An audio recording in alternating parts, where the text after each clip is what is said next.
Okay, I hope the sound comes out right on this thing. Arr. I'm gonna go through Rich Prater's episode 62. He's been real quiet here lately, but he's got the same cast of characters up there. Annie Oakley, who claims that she knows Devin and Damon, and in this she tells how Darlie was acting around Devin and Damon. I don't think she's ever met Devin and Damon. I could be wrong. Got Bonnie, and we got Steve-O, the horror lad on TikTok that's blocked me already because I've gotten him in so many different lies. But he's the guy who said that he knows that the intruder had an accomplice, and the accomplice was a reindeer because the reindeer was missing a sock and it was found outside. Ha ha ha! That's funny, isn't it? So much respect for those boys. I'm gonna go through just a little bit of this because it's an hour and 49 minutes long, and I don't want to. I just want to go through a couple things. Hello, everybody. I'm Rich Prater, and we are here on episode 62. Today, we have a special guest with us. Special guest who doesn't know a thing about the case. He admits that he's still learning. He said it's bothered him since 2001. He doesn't look a day over 30. His name is Steve. He's from the United Kingdom, and he has found just anybody who thinks Darlie's innocent, he'll have him up there. Found much interest in the Darlie case, and so we're going to be talking with him today. But we're also going to be doing the nightshirt evidence. Now he says that the whole thing is about the nightshirt evidence, but he goes on just a couple things on there, and some things I can agree with him on. There is a fold in the shirt. I would agree with that, but he says he's going on about that, but he doesn't. He puts up a little bit about it, and then they just start talking about other stuff. We're in a Darlie shirt that she was wearing that night with blood evidence. We're going to take a look at it, and we're going to express our views with it. Again, the format. Now listen to this bullshit that he's about to come up with here. This is bullshit. The format has been pre-recorded, and the YouTube commenting will be left off because he doesn't want to hear the truth. You go look back at his other episodes. There's nothing in the comment sections except for when we tell a truth, he blocks it. But listen to this bullshit. Our regular podcasts are now pre-recorded and released for viewing at a later time. YouTube commenting will also be left out. It says left on, but it should have said out at this time. Because you simply don't want to hear the truth. You'll go on about how important you think it is that people listen to both sides, but you don't allow both sides over there. There's been no harassment on your channel. You can look back at where he's had me on his podcast, and he's had me in the chat. I've never disrespected his chat, and neither has anybody else while I've been there. No one. There's been a lot of harassment and a lot of problems and a lot of harassment and a lot of problems. Where, Rich? See, if you accuse people of stuff that they haven't done, then maybe they start doing it. Where's this a lot of harassment? Where? A lot of lies being spread. Well, yeah, the lies being spread about you. Look, I can't express this enough. I'm not looking at my chat right now if there's anybody in there. Rich said he got into fingerprinting because his team found a print on a box in the 6th floor museum, and we were able to get a 14-point identification on it. But I dug up the real people that did it. It's on one of my lives here. I'll show it later. He's a liar. And we're not here for that. Question. Yeah, you're not here for that. You want to talk to each other. See, that's just like your Darlie groups. There's only a few of us that are in your Darlie groups. There's only a couple that are in your Darlie groups because you don't want to argue it. You just want to be talking to each other. Oh, yeah, she's innocent. Yep, she's innocent. She sure is. Yep, she's innocent. Okay, we'll shut it down now. You don't want to be challenged with the facts. The state of Texas will challenge you. Rich claims to be an investigator. Remember. Question and answer podcasts, however, will be occasionally scheduled, and we'll stream those lives to answer viewer questions, which I actually really enjoy those until we get. Now, you just said there's a lot of harassment and a lot of this, but then you talk about how you enjoy the live streams. Bamboozled by a bunch of haters. You haven't been bamboozled by a bunch of haters. Show it. Show it, Rich. Back it with some evidence. You've never done this in the Darley case. Back that harassment with some evidence. And the reason why we're doing that is because you don't want to be challenged with our facts. Now listen to what he goes on and says here later. We have found out in the past trying to do live recordings, allowing anybody in here, is that we're going to deal with a lot of rudeness, hate, and disrespect toward the panel or Darley Lynn or Darley Lynn's family, which is something I'm not willing to tolerate. It's never happened. And if you get rudeness within the panel, you can, if you get rudeness in your chat, you can block that person. You can remove that person that's doing it. You're removing a whole group of people. It's never happened over there. He's a liar. The guy's a liar. He lies about everything. All right. I know Darley's family well, and I know Darley Lynn well. You don't know Darley Lynn well. You've been the visitor, and you listen to what she tells you. And they're not going to be insulted on this podcast. I've never seen. I watched almost all of Rich's lives, and I've never seen them get insulted over there. Never. And again, if they are, then Rich can take it out on that person. He's known to delete comments too, and he swears up and down he doesn't do that. However, on the other hand, it's very important that everyone hears both sides of the case.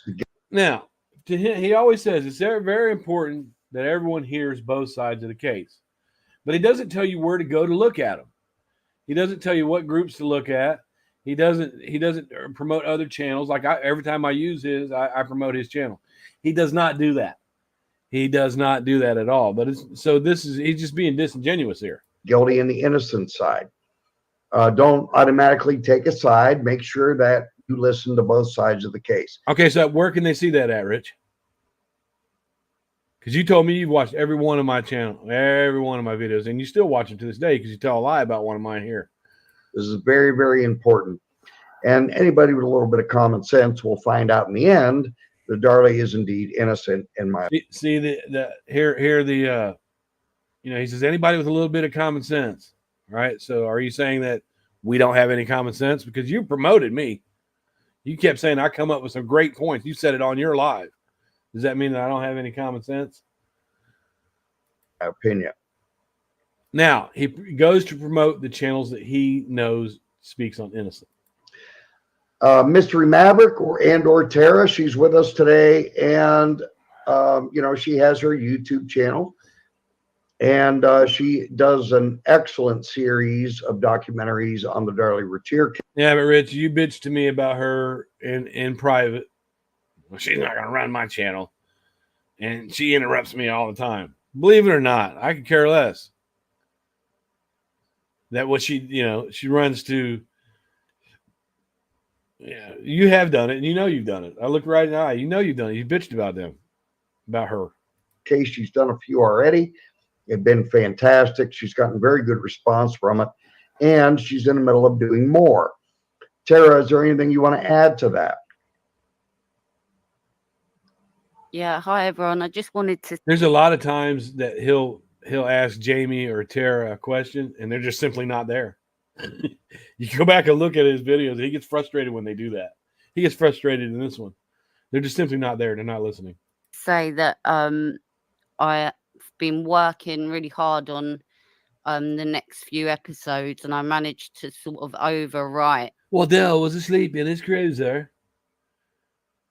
The medical examiner stated that Damon can live no more than 9 minutes. Those are 2 lies that I caught you in.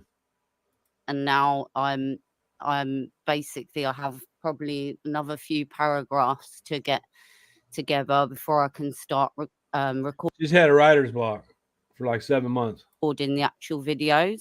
But yeah, so I had a bit of writer's block and things like that. Writer's block usually comes with people that are writing fiction.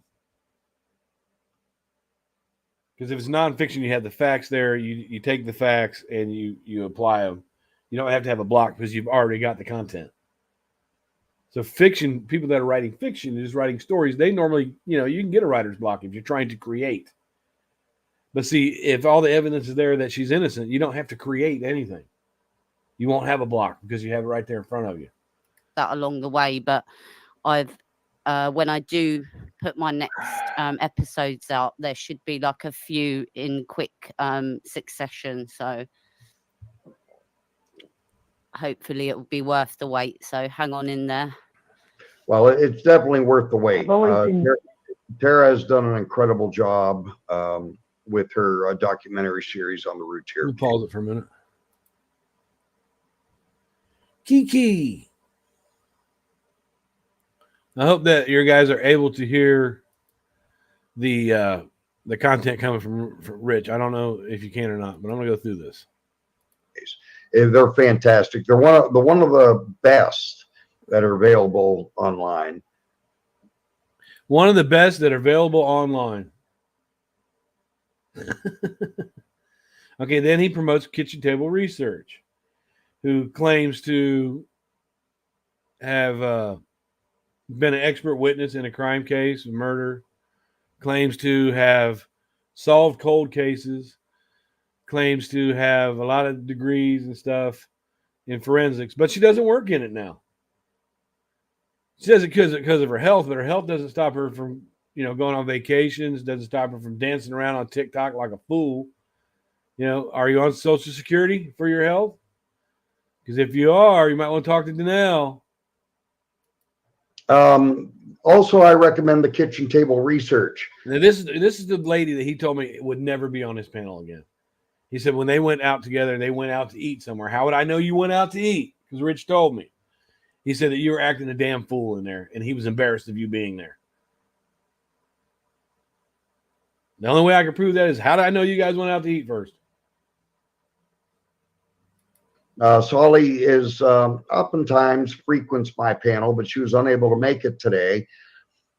And you can check her out on YouTube and TikTok. She does it. So I told everybody to go look at Real World Podcast, a new friend of hers, blah, blah, blah, blah, blah. I call Rel up. He don't know her. Name dropping. She doesn't realize that me and Rel are friends today. On both. And so check her out. There's some good stuff. Plus, she does many other cases, which is always very interesting to see. And don't forget Danelle. This is Darlie Routier's youngest sister. She has her ticket. You notice how he tells everybody where to go, but none of them are on the guilt side. He just got done contradicting himself by saying, it's very important to me that you know both sides, but you don't promote it. I promote yours. Every time I do a video on you, I promote your channel. RJP Darlie, look it up. Go in there and look, especially if you want a good laugh. Talk channel. It's at Fugit 1982. I know Danelle very well personally, great lady. And obviously she does her TikTok for the same reason why I do my podcast. It's for correct information to get out there. Correct information to get out there. Remember, he wants the correct information. Rich has never challenged me ever on something I've said. Never one time. So that means it's correct? And hoping in the future we can get Darlie then out, which is looking rather lucrative in the future. With the word lucrative in the future. We've been hearing this for years. I was just going back under some of my posts that I left, 10 years ago, 12 years ago, 13 years ago, and it's still the same. Oh, we're going to get her out of there. She'll be out by Christmas. She's not getting out. There's a solid case against her. Folks, I don't normally like to do this, but I couldn't help myself. I don't normally like to do this, but he's done it twice in a row. We know that he's going to vote for Trump by what he says right here. So I was talking with my team about this a little bit earlier in very large detail. If you are a resident of the United States, there's a very important election next Tuesday. It's very important. The biggest question you have to ask yourself is, are you better off than you were 4 years ago? That's the same thing that Trump said. Are you better off than you were 4 years ago? And no, we're not. And they're going to steal this election from Trump. That's why it's going to take a long time. We're not going to know anything tonight. They got to get in there and much fake this. I don't believe Trump's going to win, and not because he doesn't deserve to. Are things better in your life than they were 4 years ago? So make sure that you vote on Tuesday, because I cannot tell you the criticalness. Can't hear you, hon. I think it's because of my Bluetooth. You're gonna have Okay, if you want to come in my office and explain it to the folks, that would be fantastic. And the reason why I'm serious about this, folks, Darlie loves hearing from people, and she will write you back. And she's an amazing writer, and it's another good way of getting to know her. And this is why I totally suggest it. Bonnie's going to come in here. I'm going to let her sit here for a moment. She's going to explain this to you quickly, and then we're going to get on with our podcast for today. And Bonnie's coming on right now.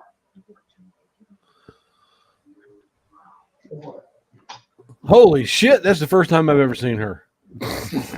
All right. So the easiest way to write Darlie is by creating an account at securestech.net. You'll need Darlie's TDC number. So let's go over why I feel that way. This is very, very important. Again, this is the front of the shirt. Now, it's always great to have somebody come in that's learning and has an interest in the case. We love helping people along with that. But not only do we have the special guest, I'm sure he's going to be asking questions and making statements, and we want him to do that. But we're also going to be going over Darlie's nightshirt that she was wearing that night. And watch this. You know, I like to always tell people that, you know, when I initially was looking at this case, I always thought that Darlie was guilty. You know, listening to documentaries and, you know, different various things. And then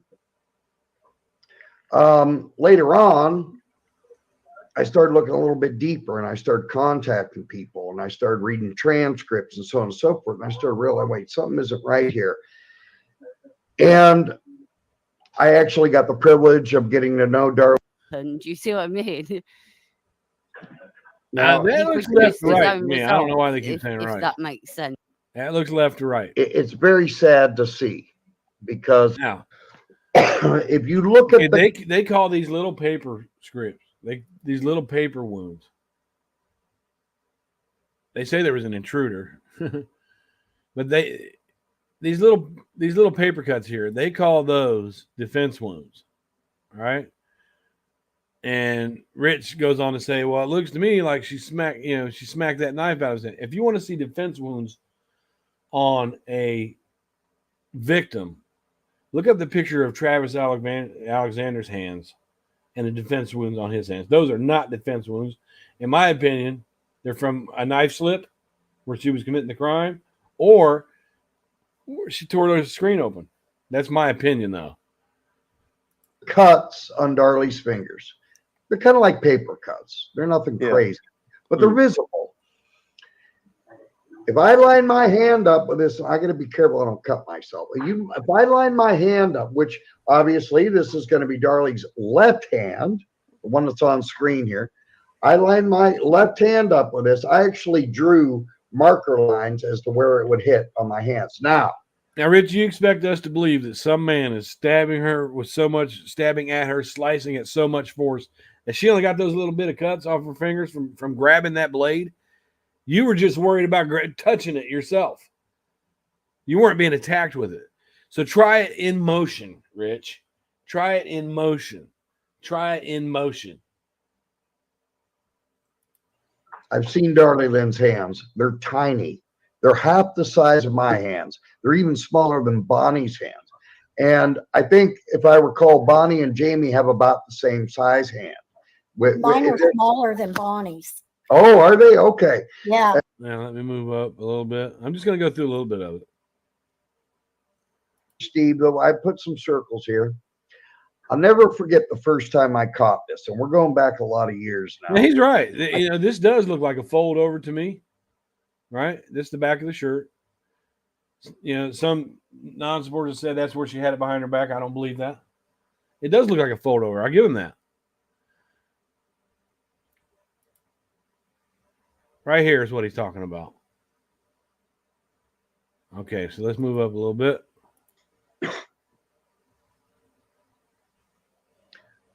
Okay, Annie, are you with us?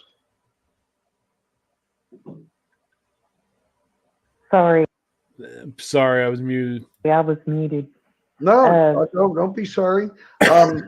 I know you and Tara are probably the best advocates we have. Oh God. Circle of teens. She fell in love with Darren at an early age, and they dated each other for a good long while.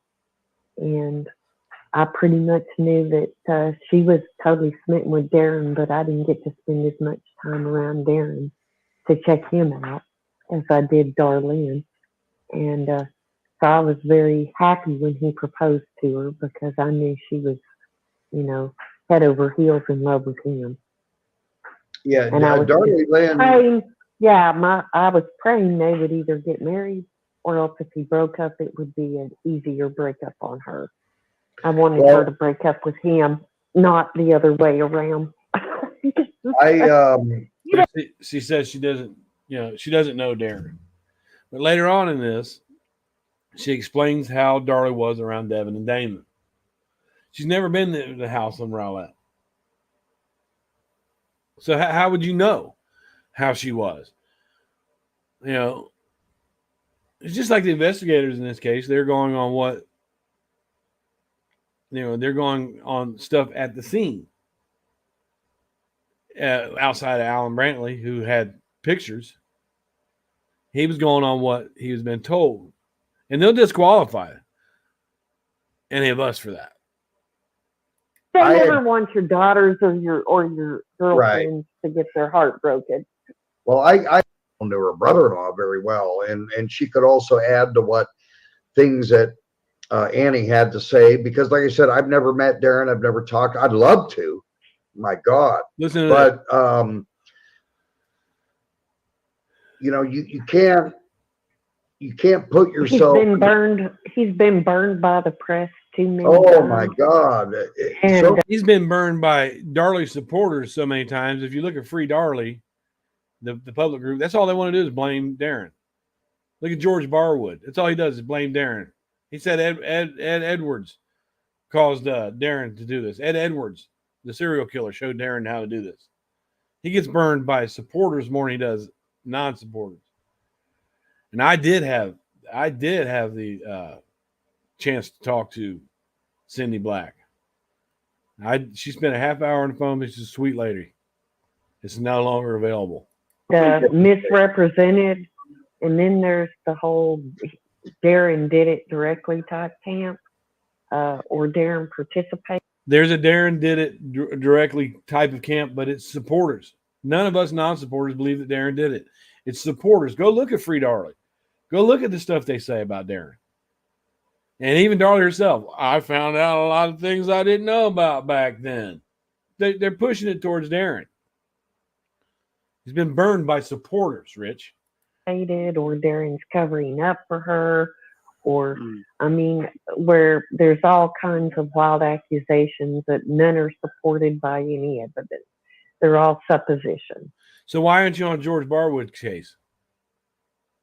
He's a Darlie supporter who blames Darren under Free Darlie. And the majority of the case against Darlie is basically a psychological manipulation by the prosecution to make you dislike her and take away any redeeming qualities you might think of her, like being a mom and doting on her kids and being the Nintendo house and being the house of popsicles and snacks and, the mom is real nice. And no, they didn't, is the room mother, any of the things that... they say that she was a room mother at Devon's school, but there's no evidence of that. There's no evidence of that at all. Would have shown her to be a good mom. No, she's a horrible mom because she refused to do first aid. First off, she never refused. She was never asked. She was never told. Yeah, she was never asked to do first aid. She's a terrible mom because she didn't do first aid. Well, who the fuck needs to be asked? Darren didn't need to be asked. He went right straight to him. He went right straight to where she told him to go to. Devin. Because Damon could still have been alive. And Waddell said he asked her to help with them, but she didn't. Who needs to be told? You can stand back with the phone. Oh, on the right side of this shirt, you see a lot of pooling on the right side of this shirt, right? And they say, "Oh, that's evidence that she was laying on the, she was on the right side of her shirt and she was laying slightly. Why is all that blood there? How is she holding the fucking phone? She's getting towels. She's got a thing up. How is she holding that cell phone? Like that. That's the blood, not a cell phone, that cordless phone. And she should never have been asked to do first aid. First off, because she is injured herself. What do you mean she should never be asked? Oh, poor her. You don't help them. Take care of yourself. Me. Shouldn't have had to been asked. Well, here's the thing that I like to say, and I agree with you. If you haven't been in a catastrophic situation like Darlie Lynn and Darren was in, then you don't know. Darren went straight to help. Nobody had to ask. And when Darlie's on the phone, she said, "My husband just came down here. He's helping me." Helping you do what? You were allegedly bringing him towels. Yeah, you were helping him. Is anybody else in the house? No, just my husband. He's helping me. As if she was down helping, and she wasn't. Know what it's like. Now, I've been in catastrophic situations. I don't believe a damn word you say, Rich. My second wife committed suicide. I come home and found her. That's right, Kiki. So I have been in catastrophic situations, just not as severe as that one. And I've never lost a child. So I don't know what that feels like, but I do know what it feels like to go into panic mode when Kathy literally said she shouldn't have been asked to help. Waddell's there to clear the house. He's not there to give first aid. Especially when she says, "I don't know, he went out the garage." They don't know if the intruder's still in there or not. If he would have went down to help, which is what Darlie was doing, and an intruder jumped out and killed Darlie or somebody else, then he would have been at fault for not securing scene. Something like that is going on. And you know what? You just ain't thinking nothing through. You're not thinking about thinking things through. And, they talk about Darlie, oh, she didn't use this pronoun or that pronoun. Give me a break. My God. That's what you're basing her guilt off of. You never had nothing in the first place. And that's not what we're basing her guilt off of, but she should have been down and automatically helping those kids. Automatic. Motherly instinct. Doting mother. But, I got to take care of this little nut cut that I got, this little superficial wound. I can't help them. Doting mother my ass. Give me a break. And as far as, it's not just, you got to think about the other people it's impacted. Not only Darlie Key, which is Darlie Lynn's mother, or Danelle or Dana. I know all three of them. There he goes, name dropping again. We know them too. Personally. Dana, I know the least, but I know Danelle very, very well. I know Darlie Key very, very well. I've talked to Dana, all of which have always been extremely respectful to me and very kind. I've got nothing bad. What the fuck are they supposed to do? Be rude to you? You're out here selling the innocent bullshit to people. What are they supposed to do? Hey, you fucking asshole. What are they supposed to do? They got to be nice to you. They used to be nice to me too, Rich, when I was on the support side. To say about them. They know what I do here, and they do watch and or attend this podcast on occasion, but I do know that they watch it. That's right, Kiki. I mean, can you imagine going through something like that, let alone the bullshit that they had to deal with the press, the police, the investigator? Then they got to go through the indictment stage. They didn't have a problem with the press. They invited them to come out to the gravesite so Darlie could stand there next to her bodies, the gravesite of her two kids, and tell us, well, gossip is the most evil thing in the world. Your two kids are laying there in a grave, but you think gossip is the most evil thing in the world? then the trial stage, then the sentencing stage. And then after that point, 28 years has gone by and Darlie still sits in there for something she didn't do. This has been nothing easy for these people, and they're good people. They're really good people. And Tara, I know I'm stepping on you. I know what you're going to say, and you're right. Let's not forget, it wasn't just Darlie's family that supported her. Listen to this. Darren's family supported her too. Because of Drake. Now, later on, he talks about Beja and calls Beja a helpless drug addict. But here, watch what he names. Darren's mom and dad, which sadly Darren's mother passed away a couple years ago, and she was a great woman, Cyrilda. Great lady, a great God-fearing woman. And Darren's brother. Yeah, Darren's brother and Darren's sister. Yeah. Darren's sister, Arenda, is a hopeless drug addict. To this day, Arenda is a drug addict. But they want to say that Beja was a drug addict. So you can't listen to nothing Beja says. Beja is in their will. $10,000 for Beja. Not $10,000 for Arenda. Let that sink in. 10 grand for Beja. They keep saying that they had some kind of falling out, but there was no falling out. Beja was asked to get on the stand, and she got on the stand, and she kept it very limited as to what she really knew.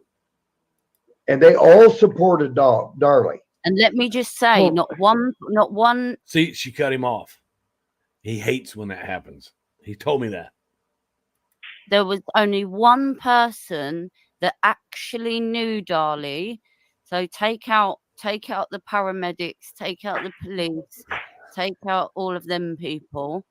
Not one person that actually knew Darlie, apart from Basha Javel's mum, who had a grudge against Darlie anyway. She didn't like her. She didn't like her because of the way she treated the kids. And that's in the testimony. And her name was Helena, by the way. Helena. Yeah, not one other person that actually knew her. When someone used the word actually, they're telling a lie. Have they spoke to everybody that knew Darlie? Now they're going to go on at about the pawn shop. Had one bad word to say about her. How do you know that? That's right. I mean, how like often do you get that? They at least find some people that go, oh well, she was a terrible woman. Do you see what I mean? I got to add to that, because the people that did talk shit, I asked Darlie about them in person. The people that did talk shit. Just a minute ago, she said there was never one person, but now Rich says the people that did talk shit. You just contradicted her. And one of the favorite ones that I think are most interesting is the clerk at the pawn shop.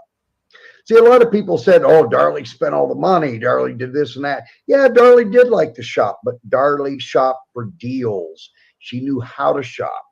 She knew how to get things at good prices and on clearance and different various things. And she was in the book Hush Little Babies, it goes into some of her history, and a lot of the stuff in that is you do not connect her to this type of crime. See, he's talking about the book Hush Little Babies, and what I got out of that book is Don Davis wasn't sure whether she did this or not. He just had a crush on her. He admitted it. It's like Rich does. Well, she talks about like trying to save a bunny rabbit. That is it Darren's mum had or something like that she tried to phone the vet and try and ask how to get it to. They won't let Rich talk, and it pisses him off when he doesn't get a chance to talk. That's from my first episode as well. I got that from that book. Even better. Now, Mystery Maverick went at me one time. She said, well, the only thing you get are things that you've read in books and things that you've seen on TV. And she just now says, well, I got this from a book.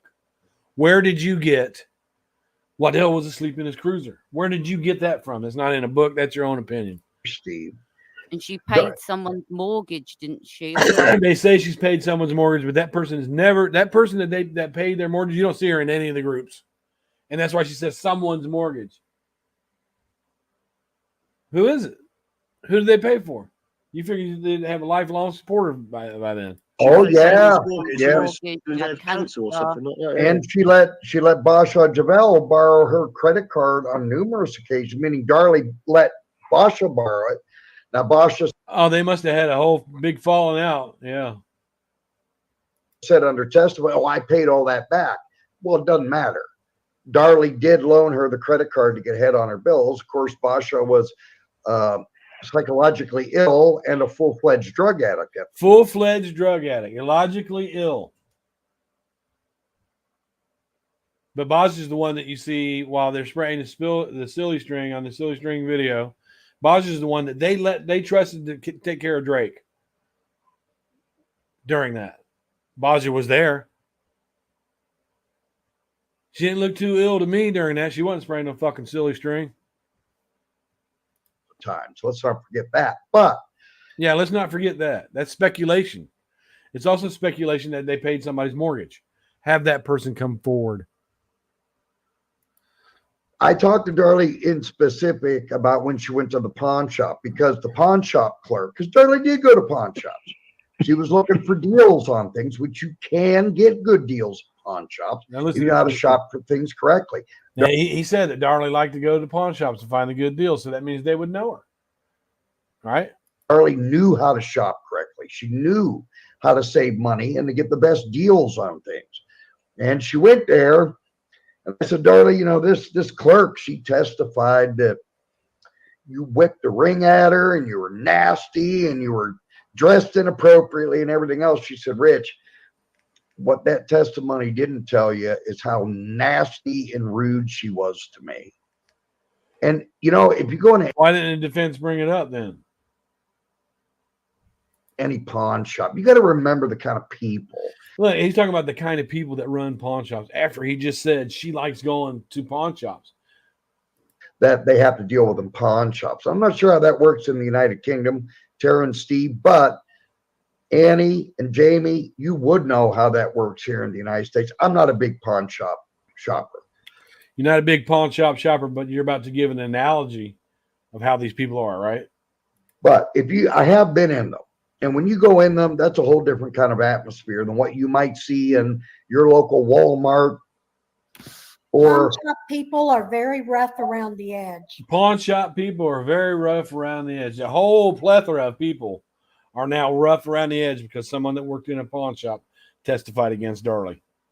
Fuck out of here. Moved it up a little bit. Dumpster is the only reason she did it. I said that's why the mama laid her eggs there. Oh, here's the maggot story. Wagon back up, and never see her doing something. Listen like to this maggot as a younger girl, you know, and a lot of young girls, you know, they like to dress up slutty and this and that and everything else. My daughter, right? But I don't see Darlie going anywhere in a thong. I really don't. And Darlie is 54 years old now, but back then she was 26. But even to entertain that thought, I mean, Annie here has told the story repeatedly about the maggots when Darlie Lynn was an adolescent. And you ought to tell actually, she was about 8 years old. Right, and, she was about 8 years old, which is around the first time that she testified on the stand that she was molested by her father, Dennis Stahl. Her center, and I was babysitting two little girls. Her and her friend Kathy, who lived in the apartment below her, and they took my trash out in their little red wagon and were gone to the dumpster at a long time. And I was heading out the apartment looking for them and met them. Because I lived on the second floor, they had to drag that little red wagon back up. And they had got it from Kathy's house, and I'd told them to just leave it at Kathy's. There was no sense in bringing it back up, but she didn't want to leave what she'd found in the dumpster. And she had crawled in the dumpster and retrieved all these baby worms and the bottom of that wagon was just covered in maggots. And it was their baby worms is all she knew. Remember, this is from a child that's being molested actively right now. And she was going to save them because their mama had abandoned them.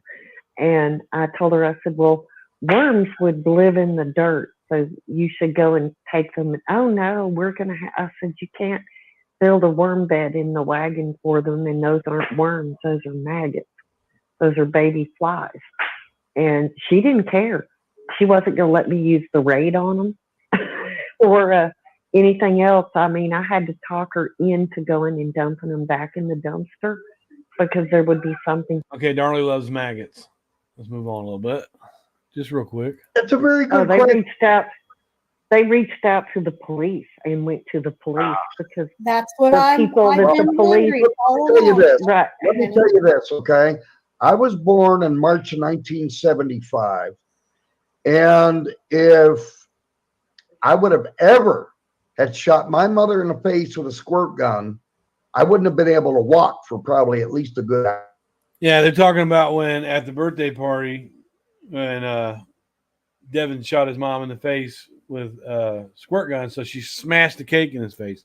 And even Kathy says, well, I would have took the squirt gun away from her. She gave a story about how she squirted her dad with a squirt gun and her dad took it away from her. That's the appropriate thing to do, not to smash the cake in his face and embarrass him. But they're going to stick up and say it for her. Now, of course, I grew up in a different generation. I was born in 1961, and in 1965, I did shoot my dad through a screen door, and he was wearing work clothes and was hot and sweaty. I did squirt him with a squirt gun, and so did my sister, and we got our squirt guns taken away from us. Right. And we didn't find them until after my dad. Thanks for telling us the appropriate thing that should have been done. Move on a little bit. Here. She's not talking about herself. She's not talking about, oh, poor me. Never, ever does she have that mentality.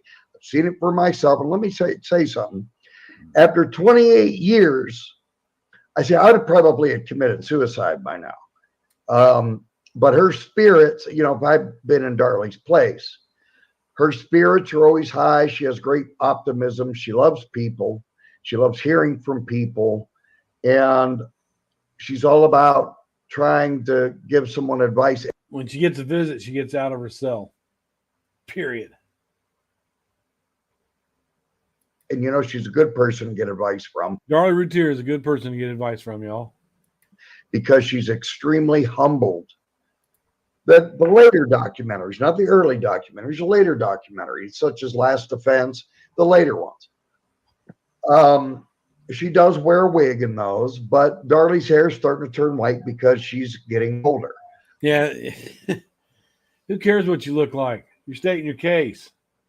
Greg Davis made comments about they had to postpone things because she wanted to get her hair done for the trial. That shows self-centeredness to me. I never knew she wore a wig. Thanks, Rich.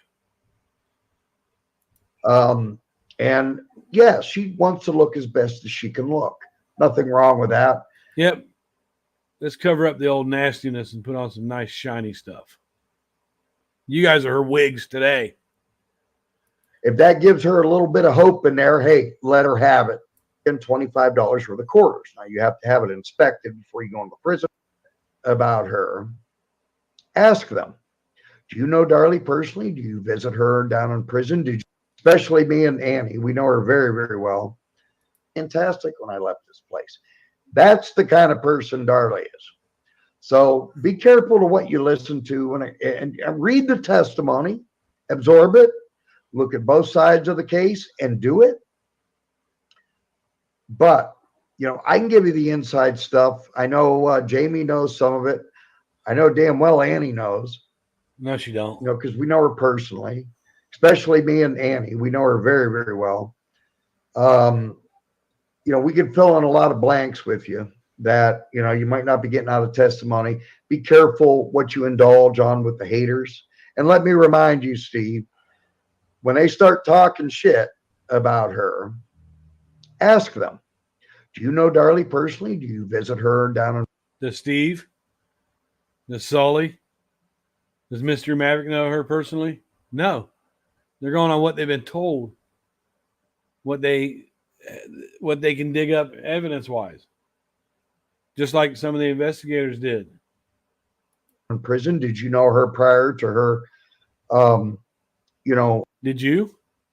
You didn't know her prior to her incarceration. Yeah, you slipped out of that one real quick, didn't you? Conviction of capital murder? Did you know her? Do you know her on a personal standpoint? Every single one of them are going to tell you no. So how can they judge Darlie on a personal standpoint without the same way you can judge James Cron, Greg Davis, Toby Shook, Alan Brantley, and all these other ones? You don't know these people. So how do you make these judgments? knowing her? Yeah, well, they can't, couldn't they? Yeah. So none of these supporters that support her, if they don't know her, then they can't make a judgment, right? Make a judgment on evidence. No, they can't. Well, this is what their Rich. This is what their argument will be, because I've already used that, and in different situations. Well, I'm a mother, and no mother would do this. Yeah. I'm a this or that. Okay. Exactly, well, let me No mother would do this. Thank you. tell you, there is not a mother gene that makes a woman act a certain way all the same consistently. You know, we all parent differently, and That's we all right. use different. Is going to. But everything just takes so damn long, Steve. There's so much red tape and families. I mean, I'm not sure about you, Steve, but that's up to you for you to tell if you choose to or not. But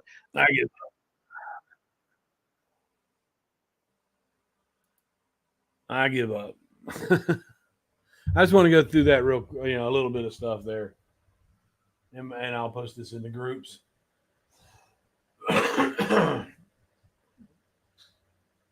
Just that, I think Rich is infatuated with her, and I think he's infatuated with her on a man level. Anybody who thinks that Darlie is guilty or thinks that Darlie is innocent, he'll put him on panel. Even that guy, I put the videos up. Well, there's a reindeer was an accomplice because it was missing a sock. Get out of here. I'm done. Good to see you, Kiki. I'll be over at your channel soon.